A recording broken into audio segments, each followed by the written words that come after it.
નમસ્કાર વિદ્યાર્થી મિત્રો, મારું નામ નિલેશ ઠોરિયા. હવે આપણે જે 11માની અંદર 8મું ચેપ્ટર ચાલુ કરશું, કોષ જીવનનો એકમ. આમ જોઈએ તો તમને થોડીક માહિતી આપી દો. 11માની અંદર આપણે જે ચેપ્ટર બધા એકમ વાઇઝ આવશે. પહેલો એકમ, બીજો એકમ, અને આપણે આ જે એકમ ચાલુ કર્યો ને એ એકમ નંબર 3.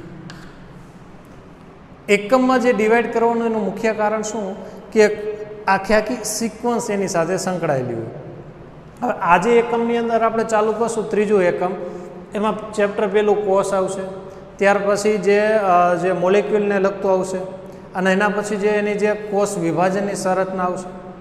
તો એનાથી શું થાય કે તમને એ આખા જે કન્ટિન્યુ પાર્ટ સમજાઈ જાય કે આની અંદર તમે કોષ શું છે, એની અંદર કઈ પ્રકારની સંરચના હોય. આના પછીના ચેપ્ટરમાં તમે ભણશો કે સંરચના કોષ છે તો એની અંદર કયા કયા મોલેક્યુલ એની સાથે સંકળાયેલા હોય, એ મોલેક્યુલનું બંધારણ કયા પ્રકારનું હોય, કયા પ્રકારના મોલેક્યુલ એકબીજા સાથે જોડાય અને એની અંદર આ પ્રકાર પ્રોટીન, લિપિડ એ અણુનું નિર્માણ કરશો. એના પછીના ચેપ્ટરની અંદર તમે અભ્યાસ કરશો કે આ કોષ છે તો એક કોષમાંથી કેટલા કોષ બને, 2 બને, 4 બને, તો એ કયા પ્રકારનું વિભાજન હોય, કયા પ્રકારના વિભાજનથી એમાં વિભાજન હોય તો એની કઈ અવસ્થા શરૂઆત થાય. રેડી? અલગ અલગ અવસ્થામાંથી પછી એના વિભાજનના અલગ અલગ પ્રકાર આપણે જોઈશું. મતલબ શું, એકમ વાઇઝ એટલે તમને ટોટલી એ ચેપ્ટરને લગતું બધી માહિતી, કન્ટિન્યુ માહિતી તમને એમાં જોવા મળશે. રેડી? ત્યાર પછી ચોથું એકમ તમે જોઈશો તો એ ઓનલી ફોર વનસ્પતિને લગતું, કે જે પેશીને લગતું તમે કહી શકો. ત્યાર પછી 5મું ચેપ્ટર કે જે પ્રાણીને લગતું કહી શકે, પ્રાણી પેશી તમે કહી શકો. જે હ્યુમન બોડી, આપણું જે આખું હ્યુમન બોડી કે જેમાં તમને વનસ્પતિનો ક્યાંય ઉલ્લેખ જોવા મળશે નહીં. તો આ રીતે આપણને એકમ વાઇઝ આપેલા છે. તો 11માની અંદર તમારે 5 એકમ હશે. 5 એકમમાં ટોટલ તમારે 22 ચેપ્ટરનો અભ્યાસ કરવાનો હશે. જ્યારે 12માની અંદર તમે આવશો તો એની અંદર પણ તમારે 5 ચેપ્ટરનો અભ્યાસ 5 એકમ તમારે એમાં આવશે. પણ એની અંદર જે ચેપ્ટર તમારા ટોટલ આવી જશે કેટલા? 16 ચેપ્ટર આવશે. તો 11 અને 12 થઈ અને ટોટલ તમારે 38 ચેપ્ટરનો જે અભ્યાસ કરવો પડશે. બરાબર? તો આ તમારે જે બેઝિક માહિતી તમને જે ખ્યાલ આવે 11 અને 12માની અંદર. તો એકમ 3ની અંદર જે આપણે ચેપ્ટર 8 કોષ જીવનનો એકમ. હવે આપણે જોઈએ કે કોષ એ જીવનનો એકમ કહી શકીએ. તો શું કામ કોષને જીવનનો એકમ કહેવામાં આવ્યો? એનું મુખ્ય કારણ શું કે જે આપણે અગાઉના ધોરણમાં તમે અભ્યાસ કરી ગયા કે જે સજીવનો રચનાત્મક અને ક્રિયાત્મક એકમ, જે સજીવનો રચનાત્મક અને ક્રિયાત્મક એકમ એટલે કયો કીધો તો આપણે? કોષ. તો જે શું બની ગયો? જીવનનો એકમ. સપોઝ સમજી, રચના અને ક્રિયા. જ્યારે હ્યુમનનું નિર્માણ થાય, મનુષ્યનું નિર્માણ થાય, તો જે મનુષ્યના નિર્માણની અંદર તમે લઈ શકો કે જે શુક્રકોષ અને અંડકોષ. સામાન્ય માહિતી આપણે લઈ જેથી તમને ખ્યાલ આવે.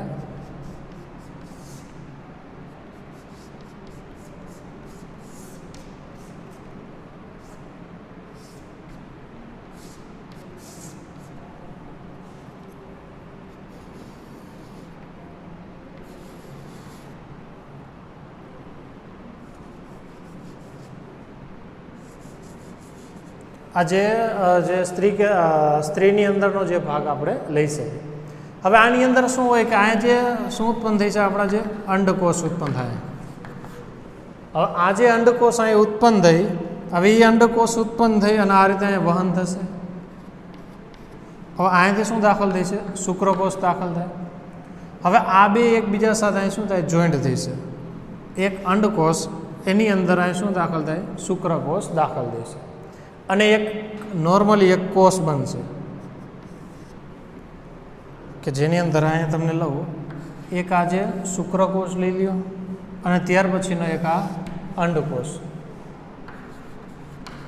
એક આ શુક્રકોષ અને અંડકોષ. હવે આ બે ભેગા થશે, ભેગા થઈ અને એક કોમન કોષ બનાવશે. આ જે કોષ બનાવ્યો એને શું કહેવાય? યુગ્મનજ તરીકે ઓળખાય. કે જે કોષની સંખ્યા કેટલી છે? એક જ. યુગ્મ, યુગ્મ એટલે કે જોડકું. એક અને એક આ બે ભેગા થઈ ગયા, બે એક જગ્યાએ ભેગા થયા એટલે એને શું કીધું? યુગ્મનજ કહી શકે. તો આ જે યુગ્મનજ બન્યો ને, હવે આનું વિભાજન થાય. થયો શું? ખાલી એક જ કોષ. હવે આ કોષમાંથી એનું વિભાજન થશે. વિભાજન થાય એટલે એકમાંથી બે કોષ બનશે, બેમાંથી ચાર, ચારમાંથી આઠ, આઠમાંથી 16. આ રીતનું ડિવિઝન થાય. ડિવિઝન થઈ અને આ જે ગર્ભાશયની દિવાલ હોય એ દિવાલની અંદર એ શું થઈ જાય? સ્થાપન થઈ જાય. સ્થાપન થઈ પછી ધીમે ધીમે વિકાસ થઈ અને એ જે કોષ હતો એ કોષનું આ એક યુગ્મનજ કોષ અહીં લઈ લો. આ કોષ યુગ્મનજ. હવે આ કોષનું વિભાજન થાય, વિભાજન થઈને ઘણા બધા કોષો બને. એ બધા કોષો ભેગા થાય. ભેગા થાય એટલે કોષમાંથી શું બનશે? આ એક કોષમાંથી શું બનશે? અહીંયા પેશી. હવે એ બધી પેશી ભેગી થાય અને પેશીમાંથી શું બનશે? અંગ. અંગમાંથી શું બનશે? અંગતંત્ર. અને એ જે છેલ્લે અંગતંત્રમાંથી શું બનશે? દેહ, શરીર, આપણો દેહ. તો આપણે જે દેહની રચના જોઈ તો કેનાથી થઈ? અંગતંત્ર. અંગતંત્રનું નિર્માણ કેમાંથી થયું? અંગનું કેમાં? પેશી. પેશીનું કેમાં? કોષ.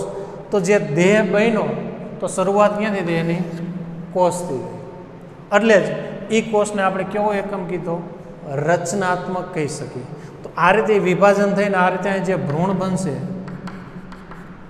તો એ જે ભ્રૂણનું નિર્માણ છે એ કેમાંથી થશે? ખાલી આ એક જ કોષમાંથી. એટલે કયો કોષ?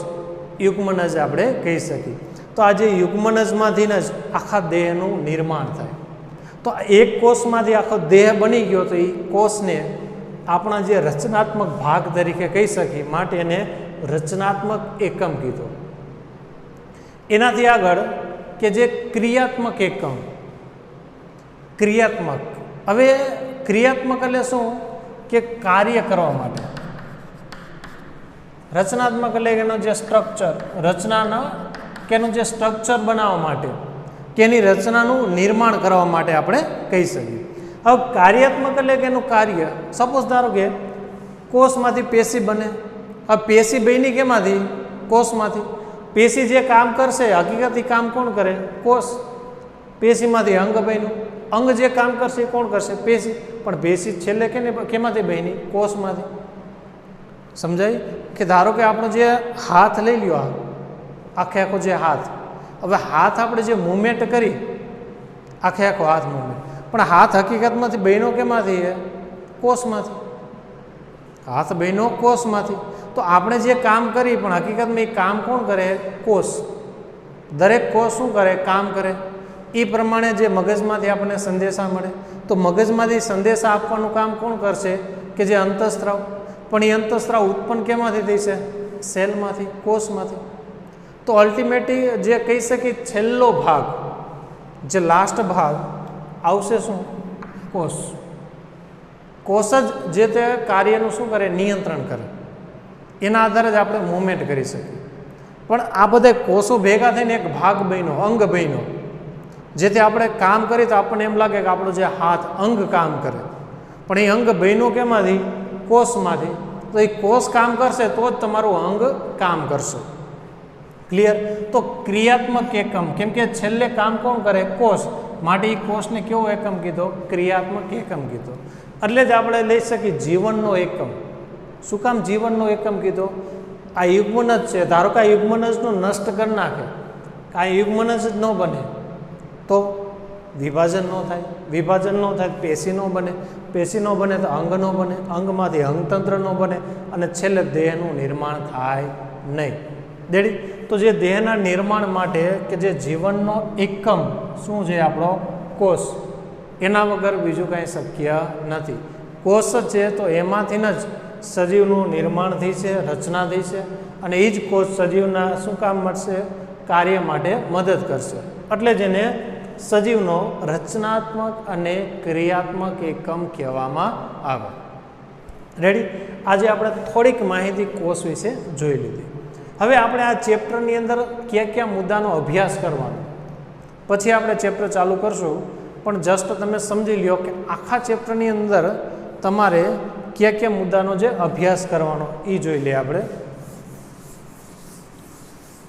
કોષ જે આમ છે તો સાવ સામાન્ય ચેપ્ટર છે અને તમને મજા આવશે. ખાસ યાદ રાખજો બધા ચેપ્ટરના પોઈન્ટ, કેમ કે આગળ જતા એ તમારે વધારે કામ આવશે. કોષ લઈ લ્યો. આમ જે તો આપણે બે પ્રકારના કોષ વિશે આમાં અભ્યાસ કરવાનો છે. એક પ્રાણીનો કોષ અને એક વનસ્પતિ કોષ. પ્રાણી કોષ અને વનસ્પતિ કોષ. પ્રાણી કોષ અને વનસ્પતિ કોષની અંદર જે મેજર ડિફરન્સ કે જે બેમાં મુખ્ય તફાવત તમે કહી શકો, તો ઘણા બધા એની અંદર તફાવત જોવા મળશે તમને. આગળ જતાં આપણે લઈશું કોષનું વિહાંગ અવલોકન. અત્યારે તો ખાલી જસ્ટ આપણે તમને ઓવરવ્યૂ કહી કે આ ચેપ્ટરની અંદર આપણે કયા મુદ્દા વિશે અભ્યાસ કરશો. તો આની અંદર મુખ્ય તફાવત લઈ શકો એની જે કોષ દિવાલ, સેલ વોલ કહી શકીએ આપણે.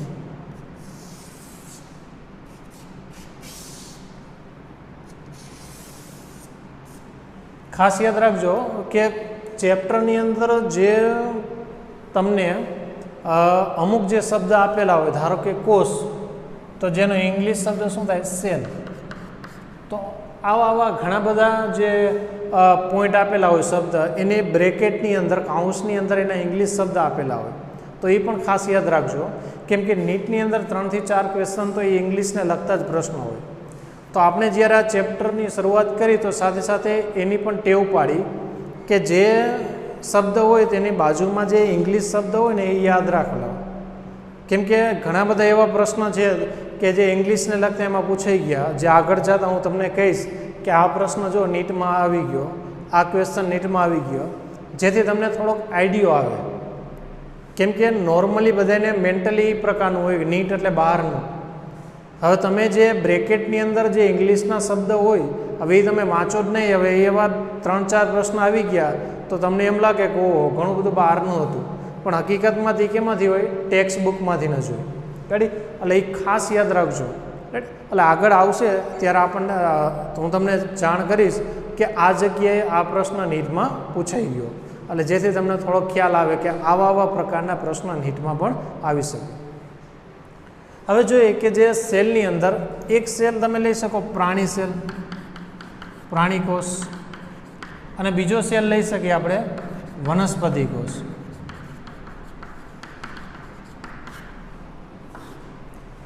એની અંદર જે મેજર ડિફરન્સ, આની અંદર શું હોય? કોષ દિવાલ. જ્યારે પ્રાણી સેલની અંદર કોષ દિવાલ જોવા મળે નહીં. રાઈટ? ખાસ યાદ રાખજો, આપણે આ બે સેલ વિશે જ અભ્યાસ કરશું, પ્રાણી કોષ અને વનસ્પતિ કોષ. બરાબર? ફૂગના, બેક્ટેરિયાના, એના કોષનો આપણે અભ્યાસ અત્યારે કરવાના નથી. તો ડિફરન્સ થઈ ગયો. ત્યાર પછી બેની અંદર સેમ શું જોવા મળે? કોષ, રસ, પટલ.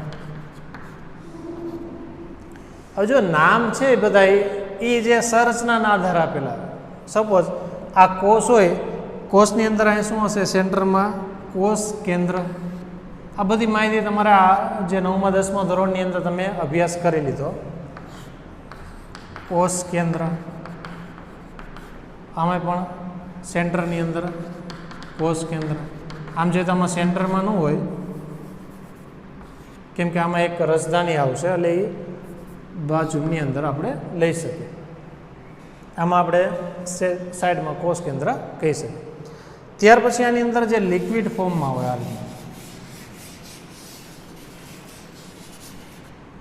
હવે આ જે પ્રવાહી ભાગ છે એ પ્રવાહી ભાગ કેની અંદર છે? કોષની અંદર. કોષની અંદર એક પ્રવાહી જેવો ભાગ, તો રસ જેવો ભાગ, પણ કેની અંદર? કોષની અંદર. તો એને શું નામ આપી દીધું? કોષ રસ. કોષની અંદર પ્રવાહી જેવો ભાગ, તો એને શું કીધું? કોષ રસ. હવે કોષ રસ અહીંયા સુધી જ છે, અહીંયાથી બહાર નથી જતું, તેને અટકાવવા માટેનું એક માધ્યમ એટલે શું થઈ ગયું? પટલ. તેને શું નામ આપી દીધું? કોષરસ પટલ. રેડી? ત્યાર પછી એની અંદર શું આવશે? બધી અંગિકા. તો કઈ કઈ અંગિકા વિશે આપણે અભ્યાસ કરવાનો એ જોઈ લઈએ. એક અંગિકા આવશે આપણે રિબોઝોમ, રિબોઝોમ્સ. બીજી અંગિકા વિશે આપણે અભ્યાસ કરશું અંતઃકોષરસ જાળ. ત્યાર પછી જોઈશું ગોલ્ગી કાય.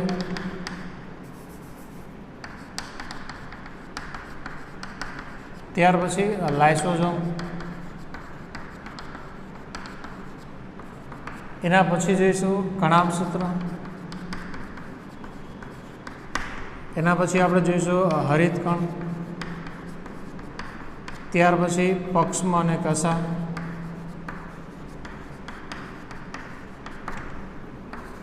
એના પછી તારા કેન્દ્ર, તારાકાય અને તારા કેન્દ્ર.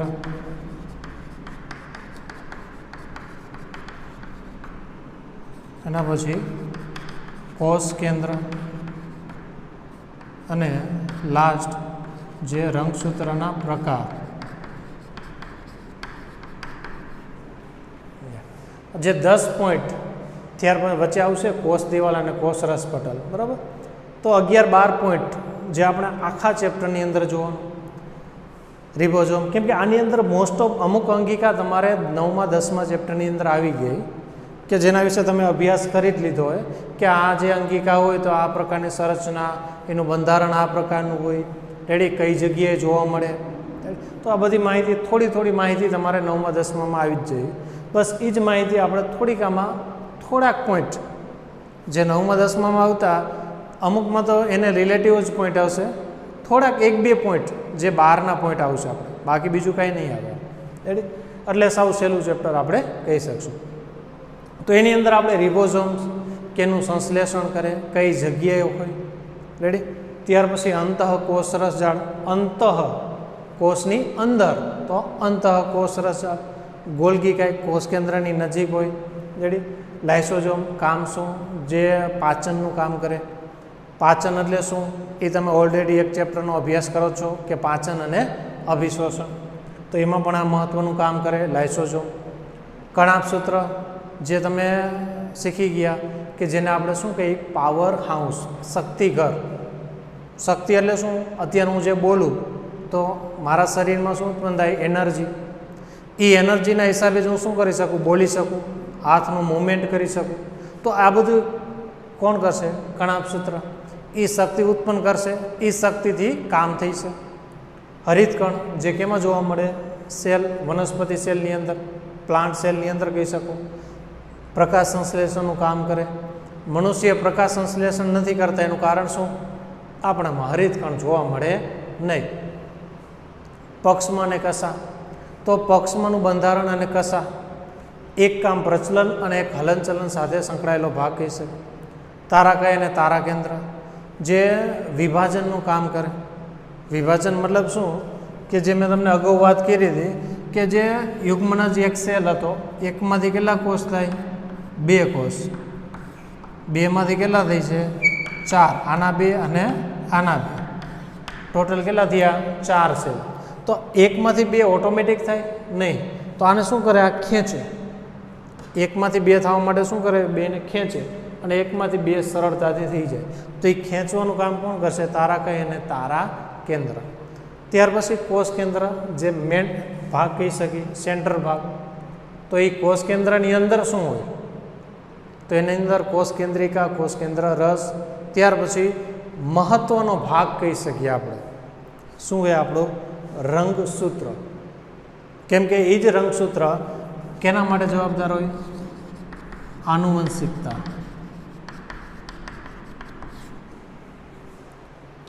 આનુવંશિકતા. હવે આનુવંશિકતા શું છે? તો એનું જે ડીપમાં માહિતી તમારે 12મામાં 5મું ચેપ્ટર જે આનુવંશિકતા વિશે આવશે, પણ છતાં થોડીક માહિતી તમને આપી દઉં. આનુવંશિકતા એટલે વારસાગત. વારસાગત જે અમુક લક્ષણ જોવા મળે. સપોઝ ધારો કે આપણે જોઈએ આપણા ચહેરાની અંદર કે આપણા હોઠ, આંખ, નાક, અમુક આપણા જે માતા પિતાને મળતા આવે તો એ મળવાનું કારણ શું હોય કે જે આનુવંશિકતાના હિસાબે કે જે અમુક રંગસૂત્ર એના જે રંગસૂત્રો એ આપણામાં થોડાક રંગસૂત્રના ભાગ જોવા મળે, જેના હિસાબે શું થાય કે આપણા લક્ષણ એને લક્ષણને શું હોય સહેજ મળતા આવે તો એને શું કહેવાય આનુવંશિકતા, વારસાગત. જે આગળ આપણે લઈશું ત્યારે થોડીક માહિતી આને આપણે લઈશું. તો એની અંદર આપણે રંગસૂત્રના અલગ અલગ 4 પ્રકાર વિશે આપણે અભ્યાસ કરવાનો. મેટા, સબમેટા, એકરો અને ટીલોસેન્ટ્રિક, 4 વિશે આપણે અભ્યાસ કરશું. રેડી? ત્યાર પછી કોષરસ પટલ અને એના પછી કોષ દિવાલ. કોષરસ પટલ અને કોષ દિવાલ એના વિશે પણ આપણે અભ્યાસ કરવાનો. તો ઓવરઓલ 11 થી 12 પોઈન્ટ 12 પોઈન્ટ આપણે આ ચેપ્ટરની અંદર અભ્યાસ કરવાનો, જેથી આપણું આખું ચેપ્ટર આવી જાય. રેડી? તો જે કોષ જીવનનો એકમ એના વિશે આપણે જે આ 12 પોઈન્ટ એક પોઈન્ટ જે ક્રમશઃ આવે પોઈન્ટ એ મેં તમને દર્શાવ્યા. રિબોઝોમ, અંત, કોષરસ ઝાડ, ગોલ્ગી ગાય, લાઇસોઝોમ, કણાભસૂત્ર, હરિતકણ, પક્ષમણિ, ઘસા, તારા કેન્દ્ર, કોષ કેન્દ્ર, રંગસૂત્ર. તો આ જે કન્ટિન્યુ પોઈન્ટ આવે તો એ બધા કન્ટિન્યુ પોઈન્ટ આપણે એક પોઈન્ટ વિશે અલગ અલગ પોઈન્ટ વિશે આપણે અભ્યાસ કરશું. રેડી? તો એટલે ખાસ એટલું બધું બીવાની જરૂર નથી, કારણ કેમ કે સાવ સામાન્ય ચેપ્ટર. અગાઉ મેં તમને કીધું એમ કે તમારે 9મા 10માની અંદર મોસ્ટ ઓફ અંગિકા તમારે આવી ગઈ છે. એ અંગિકા વિશે થોડોક તો નોલેજ તમારી પાસે હશે જ. આની અંદર આપણે થોડુંક એક્સ્ટ્રા નોલેજ એમાં એડ કરશું. પ્લસ નીટને લગતા ઘણા બધા પોઈન્ટ રહેશે, એ પણ હું પોઈન્ટ તમને કહેતો જઈશ કે આ પોઈન્ટ આપણે નીટને લગતા હોય. તો બાકીની માહિતી આપણે આના પછીના લેક્ચરની અંદર જે આખા ચેપ્ટરની શરૂઆત કરશું કે કોષ ચેપ્ટર, કે જેની અંદર કોષ જે છે એ સૌપ્રથમ કયા વૈજ્ઞાનિકે સંશોધન કર્યું, વનસ્પતિ કોષ, પ્રાણી કોષ, ત્યાર પછી એની અંદર કોષવાદ કે કયા વૈજ્ઞાનિકે એને કોષવાદ આપ્યો, એના પછી એનું જે કોષનું વિહંગ અવલોકન. તો આ બધા પોઈન્ટ આના પછીના લેક્ચરની અંદર આપણે અભ્યાસ કરશું.